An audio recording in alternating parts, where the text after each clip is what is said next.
Hola, ¿qué tal? Les saludo, soy Francisco Rodríguez y como siempre me da muchísimo gusto darle la bienvenida a este índice flamígero aquí en MXN Televisión y Radio. También estamos en la radio. MXN Televisión, que se puede ver en todas las plataformas de la Internet. Hoy me da muchísimo gusto darle otra vez la bienvenida a Fernando Pescador Guzmán, analista político, usted lo conoce, tiene publicaciones en muchos espacios periodísticos y ensayos que no deben perderse de vista. Ahora mismo tiene publicado en el portal Índice Político un artículo interesantísimo sobre los recientes acontecimientos en México y particularmente en Michoacán. Fernando, qué gusto. Gracias, Paco. Como siempre, un gusto estar aquí en Índice Flamígero de MXN Televisión y Radio. Un gusto siempre. Gracias. Fernando, semana número 53 de la señora Claudia Sheinbaum en la Administración Pública Federal. Semana número 53 y ya enfrenta una de las mayores crisis políticas, no solamente del sexenio que empieza prácticamente, sino digamos de todo el régimen de cuarta transformación. Pues una crisis ya anunciada porque la tendencia criminal en este país pues es innegable y bueno, pues el asesinato de Carlos Manso en Michoacán pues ha causado escozor pues político y social. Asistimos vía los medios como la misma sociedad civil de Uruapan, una ciudad de 350,000 habitantes, pues se volcó a las calles en protesta ante la violencia. Y bueno, aquí quisiera, si tú me permites, iniciar con esto, porque más allá de quién fue y por qué este asesinato, cobarde asesinato a un servidor público electo, pues ha habido espacios en donde se critica a Carlos Manso de ser un derechista. Cierto. Lo cual, bueno, pues en primer lugar es una doble victimización de Carlos Manso Rodríguez, pero en segunda, pues es una pendiente peligrosa porque pues un homicidio que se va a justificar o no como resultado de una ideología, pues eso viene a afectar y trastocar a todos, lejos de explicar y lejos de generar un ambiente de paz y concordia, pues lo que viene a hacer es pues trastocar. Entonces, pues sí, algunos espacios informativos incluso son espacios informativos, pues digamos, más cercanos al régimen, que es lo que uno no se explicaría, ¿no? Yo creo que se explica porque esta polarización que se inició o que se agudizó en el sexenio anterior ha tratado de dividir a los mexicanos en buenos de una supuesta izquierda, que no lo es, y malos de una derecha. El discurso presidencial del anterior y del actual titular del Ejecutivo siempre ha enfatizado esto, es la derecha, son los fifís, ven moros con tranchetes, ¿no crees? Como decimos popularmente.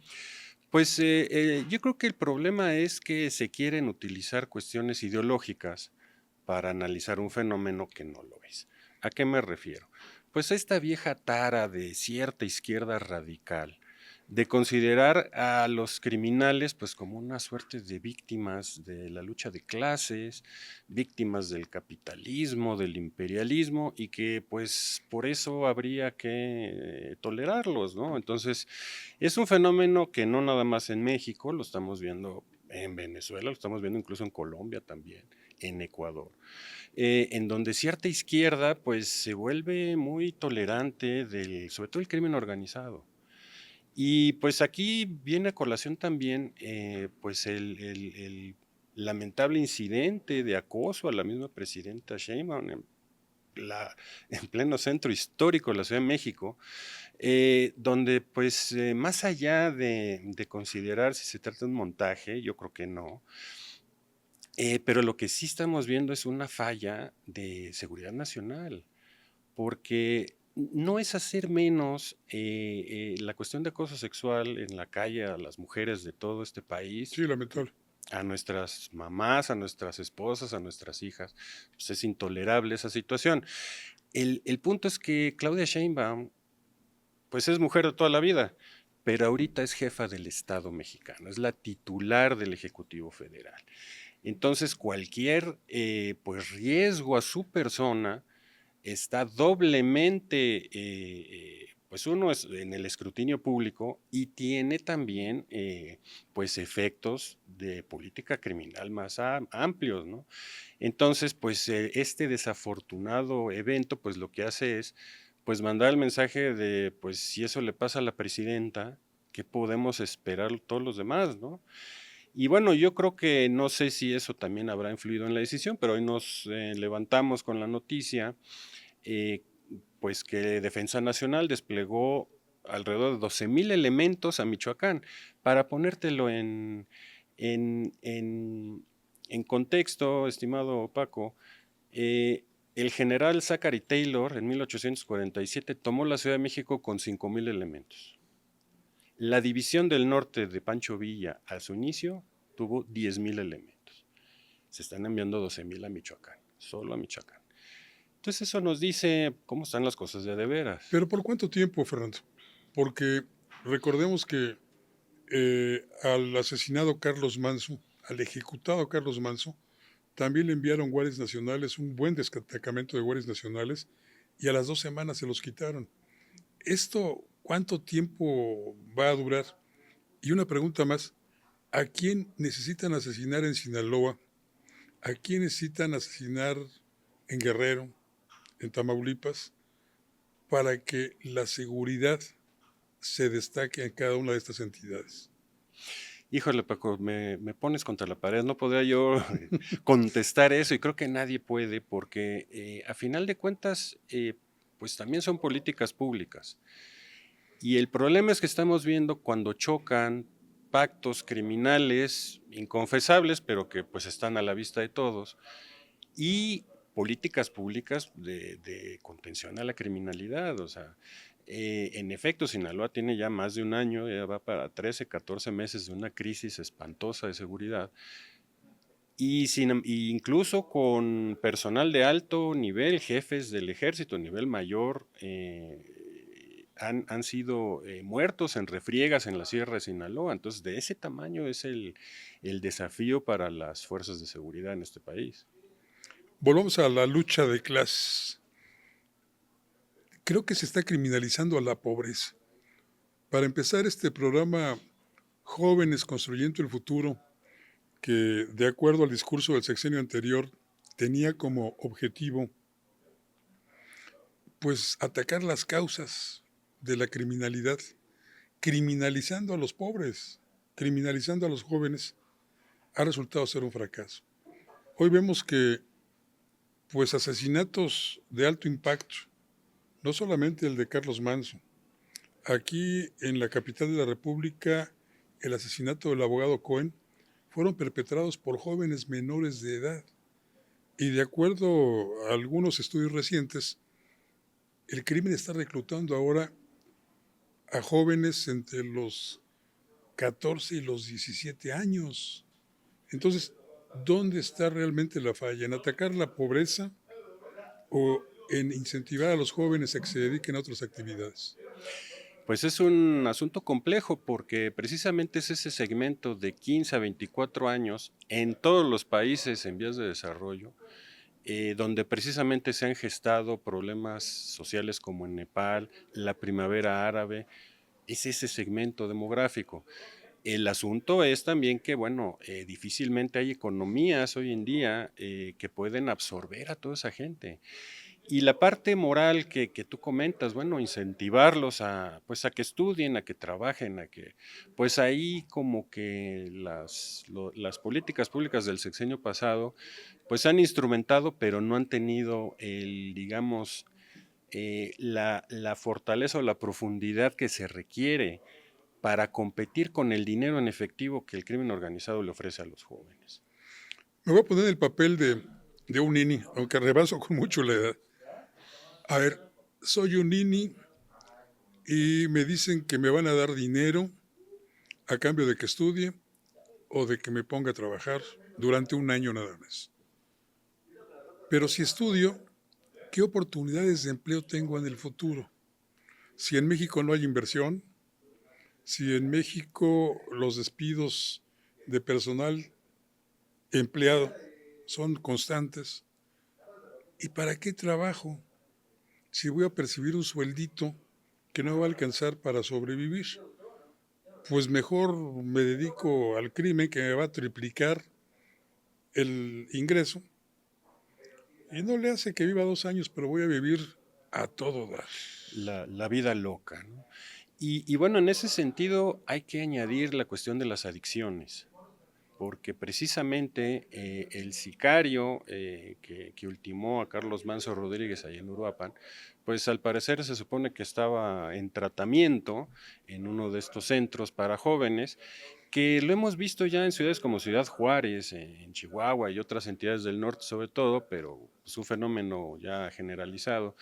Estos centros de atención a la drogadicción pues se están convirtiendo en semillero de sicarios. El problema es ese, que de por sí la juventud está en situación vulnerable, cae en las drogas porque pues precisamente hace cosa de un año y medio salió incluso un estudio que las drogas que se vendían en los conciertos aquí en la Ciudad de México pues estaban rociadas de fentanilo. Entonces es una forma artera de generar mayor adicción. Entonces, pues si estos jóvenes en situación vulnerable además tienen el problema de una adicción, pues es casi inevitable que caigan en las redes de estas redes criminales, ¿no? Y es precisamente este rango de edad en el cual han hincado sus colmillos quienes desaparecen, quienes los desaparecen. Los desaparecen para, uno, engrosar las filas del crimen organizado, o dos, incluso para traficar con sus órganos, porque es otro crimen que se comete en nuestro país con absoluta impunidad. Y qué bueno que tocas ese punto, estimado Paco, porque precisamente el día 5 de noviembre en su conferencia matutina la presidenta Sheinbaum dijo que la guerra contra las drogas era ilegal, que lo único que generaba eran, pues no dijo el término ejecuciones extrajudiciales, pero a eso se refería, eh, pero deja a un lado un fenómeno que es entre estos grupos rivales se matan entre sí. O sea, no necesariamente es lo que se ha venido comentando desde hace mucho tiempo ya sobre el exceso de fuerza de las Fuerzas Armadas, ¿no?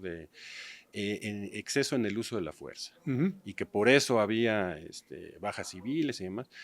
Sí es un problema, sí hay que atenderlo, pero no es lo único. Las cantidades, enormes cantidades de homicidios dolosos en México, es precisamente resultado de esta dinámica entre bandas rivales. Son ellos los que también causan este tipo de ejecuciones, torturas, amenazas, en fin, o sea, no son excesos solamente de las fuerzas de seguridad. Eso es una concepción reduccionista pensarlo así. Así es. Y justo en esta semana número 53 del gobierno de la señora Sheinbaum, se hablaba en una de sus conferencias matutinas, a las que yo llamo mentiñeras, de que había que reivindicar el abrazos no balazos, que se refería a López Obrador a los abrazos a los jóvenes, y que todo el mundo había interpretado que eran los abrazos a los delincuentes, y que no se iba a regresar a la política de los balazos. Y justo ese día también nos enteramos por las noticias que en un enfrentamiento debajo de un puente en un ejido de Guasave, Sinaloa, había el ejército utilizado esta fuerza para ejecutar con balazos a 13 delincuentes, 13, 14 delincuentes. O sea, los hechos desmintiendo las palabras el mismo día. Pues es algo que en materia de seguridad le ha estado ocurriendo a todos los presidentes o titulares del Ejecutivo desde Felipe Calderón. Entonces, tampoco es nuevo. Hay excesos, habría que investigar. Pero ¿cuál es el punto también aquí?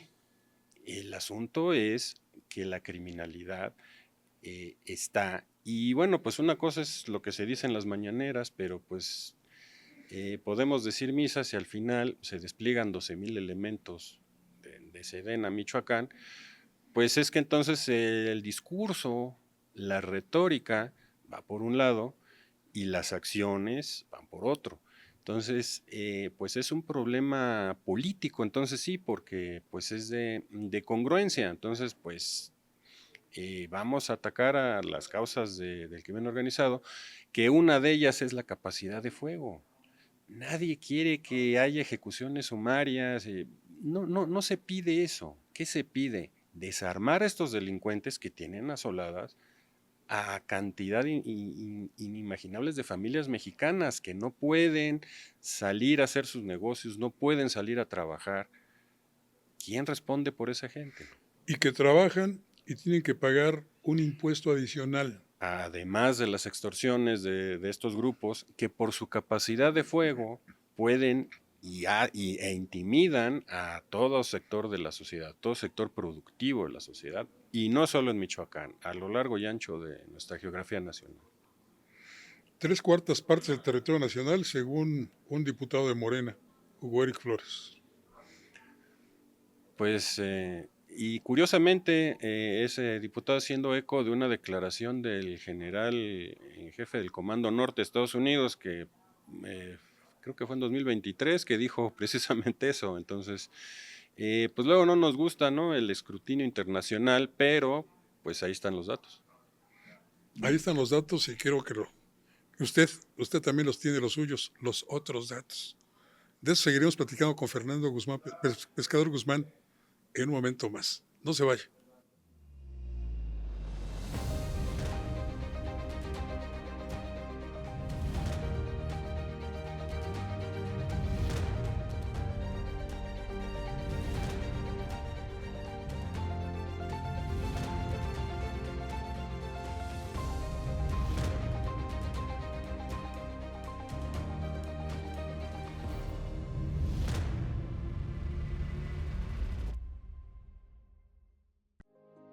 Las cosas que queremos, los proyectos que empiezan, las ilusiones concretadas necesitan una asesoría legal y una base concreta.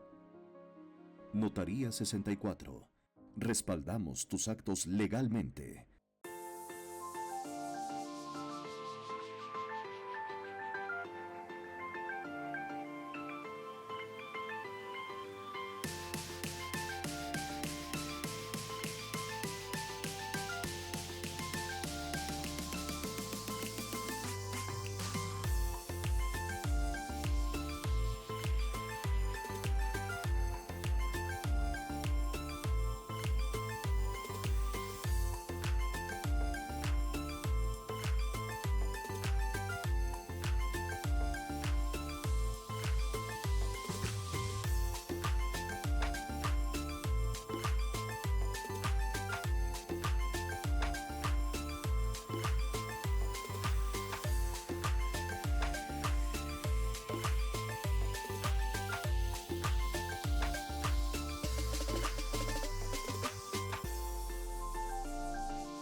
Ver tus programas favoritos de MXN Televisión en tu laptop o computadora es muy fácil. En tu navegador de internet abre YouTube, en el icono de buscar escribe MXN Televisión. Da clic en el círculo blanco en nuestro logo. No olvides darle seguir. Te abrirá nuestro canal principal donde podrás encontrar todos los programas y cápsulas que hemos subido, desde tu programa de Estado de los Estados, Fuego Cruzado, Atrévete a leer, Reporte 10 y varias listas de reproducciones con los temas que más te gustan. Ahora, a disfrutar de tus programas favoritos.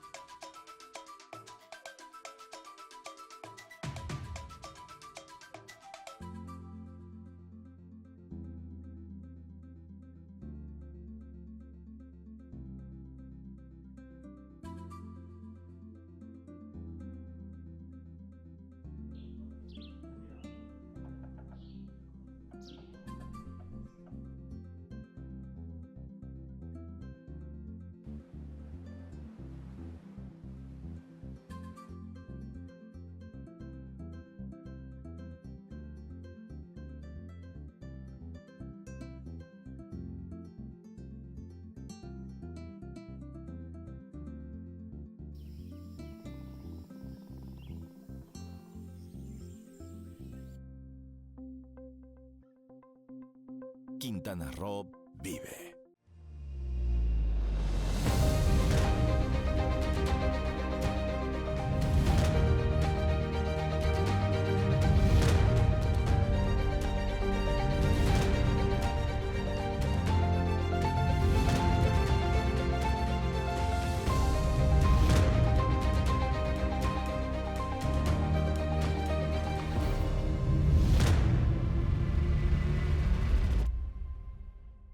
Gracias por seguir con nosotros en este índice flamígero, en esta muy informativa charla con Fernando Pescador Guzmán.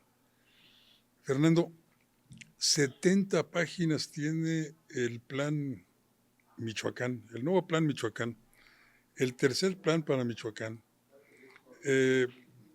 Planeamos cuando deberíamos estar ejecutando.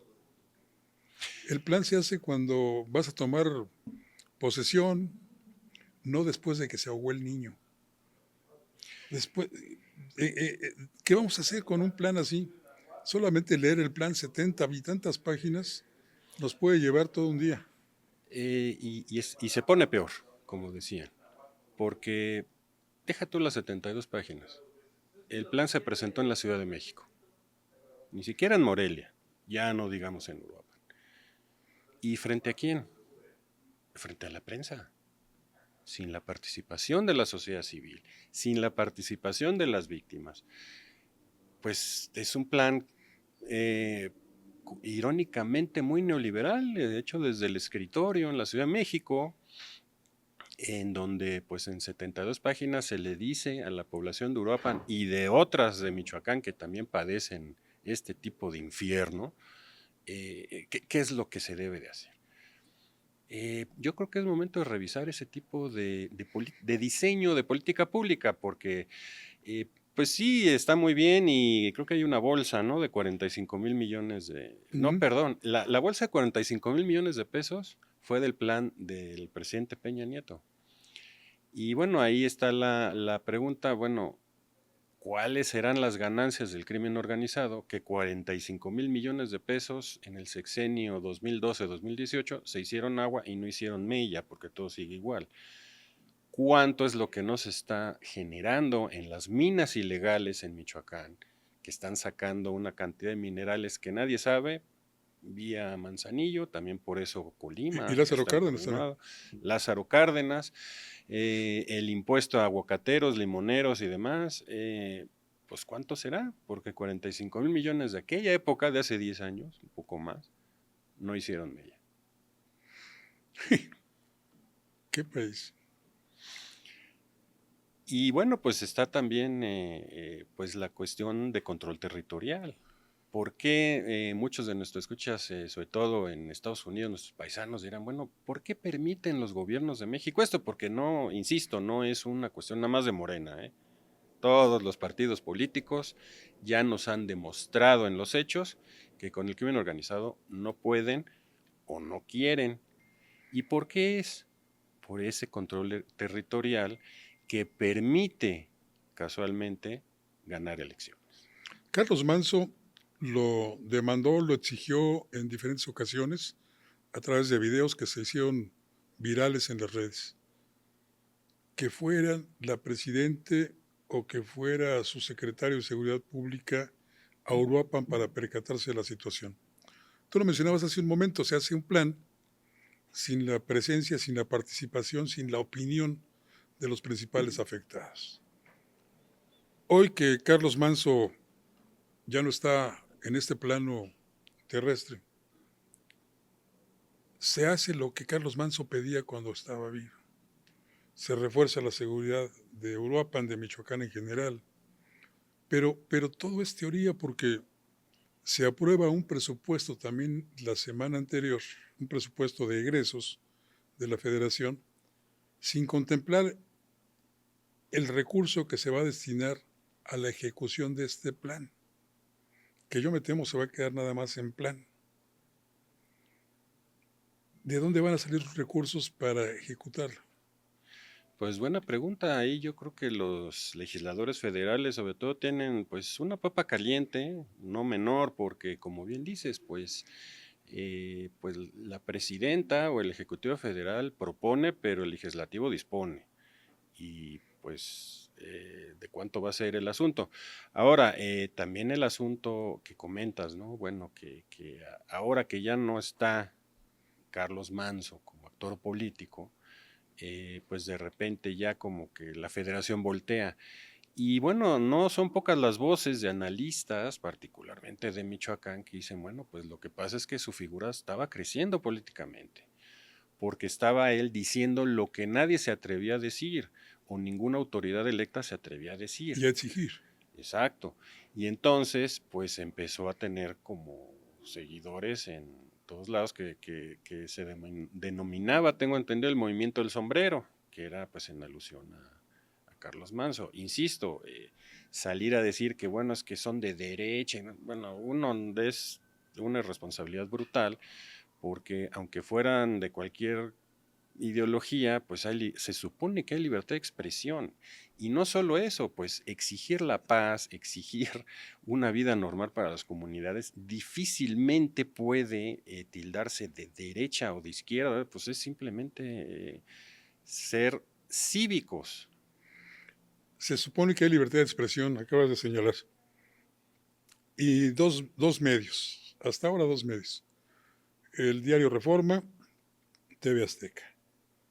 Le dan difusión al penoso incidente del supuesto o real acoso sexual de la señora Sheinbaum en pleno centro histórico, sin seguridad a su alrededor. E inmediatamente les envían inspecciones de la Secretaría del Trabajo para ver si están cumpliendo con las políticas de género dentro de su empresa.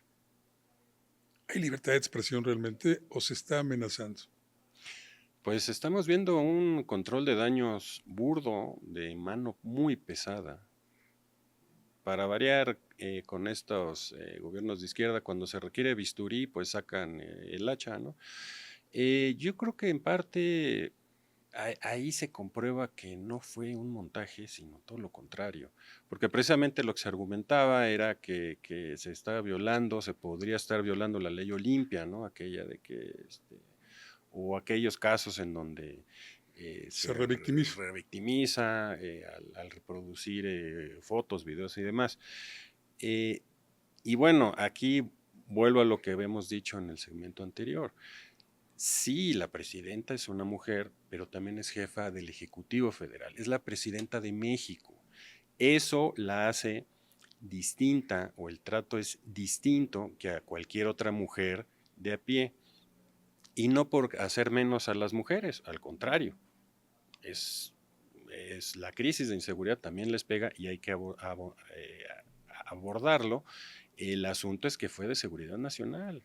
Porque si este personaje, pues en lugar de un tocamiento, hubiera traído un arma blanca, pues ¿qué estaríamos ahorita discutiendo, ¿no? Y cómo estaría el país. Entonces yo creo que ese es el punto. Y minimizarlo y decir, no, lo importante es el asunto de género, es debilitar a la figura presidencial. Claro. Es hacer menos a una jefa de Estado por el hecho de decir, no, primero es mujer y después es jefa de Estado. Pues yo me permito cuestionar esa postura, porque si el día, nadie lo quiere, pero el día de mañana falta, hay una crisis política Inconmensurable. en México, sí. O sea, entonces no fue cualquier cosa ese incidente. Toda proporción y época guardada, es como si hoy castigaran a las empresas de televisión y a las redes sociales que siguen divulgando el video donde se ve cómo las balas impactan en el cráneo de John F. Kennedy. O el asesinato de Colosio también, O el en fin. asesinato de Colosio, sí. A final de cuentas, pues también hay una cuestión para la historia, ¿no? Son jefes de Estado. Pues sí. Bueno, no en el caso de Colosio, pero sí Kennedy y la señora Sheinbaum. Incluso el hermano Robert Kennedy, que también fue muerto a balazos, ¿sí? Pues también uno busca las imágenes y pues ahí están, ¿no? Entonces, también es una cuestión de dejarlo para la historia, ¿no? No solo se agota en el morbo, yo creo que también eso es reduccionista, porque a final de cuentas, insisto, pues es la jefa de Estado. Es el supremo poder ejecutivo, no es cualquier persona en estos momentos. Entre octubre de 2024 y el 30 de septiembre de 2030, Claudia Sheinbaum es presidenta de este país y el trato es diferente. El trato es de jefa de Estado, no de mujer a secas. Hay un fenómeno que yo denomino como el efecto Matryoshka, en donde una muñeca se inserta en otra muñeca, etcétera, ¿no? Y en un principio tu servidor pensó que este ataque a la señora Sheinbaum era una muñeca que se encajaba sobre el asesinato de Carlos Manso para intentar taparlo. Pero esta reaprensión de Jorge Antonio González Ortega, el segundo tirador supuestamente en el caso Colosio, ¿no sería otra muñeca sobre la cual que está sobreponiéndose al asesinato de Carlos Manso y al ataque de la señora Sheinbaum? Porque ahora el tema es eso. Ya revivieron el caso Colosio y es una caja china. Yo digo que es un efecto Matryoshka. Pues mira, no te puedo yo decir si sí o si no, pero ¿qué podemos ver o qué percepción también se genera? En marzo van a ser 32 años de ese vil asesinato en Lomas Taurinas, Tijuana. Y bueno, 32 años después la Fiscalía General de la República encuentra a esta persona. ¿32 años? ¿En serio? ¿Esa es la carta de presentación? ¿Con eso vamos a desplazar lo demás? ¿O por el contrario, las mismas vulnerabilidades en seguridad, pues ahora sí que las estamos sacando a colación? Entonces, lejos de tapar un asunto, pues seguimos con la inseguridad. 32 años para detener a una persona. Pero también se trataría de hacer evidente que este problema de la injusticia en México, pues data de la época neoliberal, como dicen ellos. Porque en su momento, cuando se da aquel doloroso asesinato de Luis Donaldo Colosio, se habló de que este personaje había participado.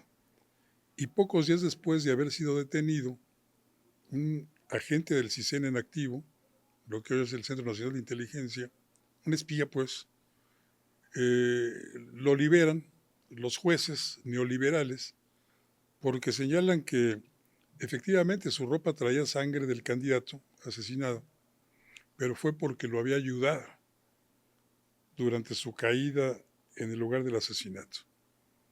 Y que el plomo en sus manos no obedecía a que hubiese disparado un arma, la del segundo tirador supuestamente, sino porque había cargado gasolina él mismo pocas horas antes y entonces el plomo de la gasolina se le había quedado en las manos. Entonces también se trataría de decir, miren, aquellos encubrían crímenes, nosotros vamos a hacer lo verdaderamente justo. ¿No lo ves por ahí también? Pues fíjate, casi de inmediato a unas horas del asesinato de Carlos Manso, la Fiscalía de Michoacán nos difundió el nombre del sicario. El asunto, y añadió que esa arma, con la que usó para ultimar al presidente municipal de Uruapan, había sido utilizada en 2 eventos anteriores en mismo Uruapan. Entonces dice uno, o sea, esa arma ya había sido usada 2 veces, o sea, con esta era la tercera, y hasta ahorita nos enteramos. Entonces, no, pues por un lado,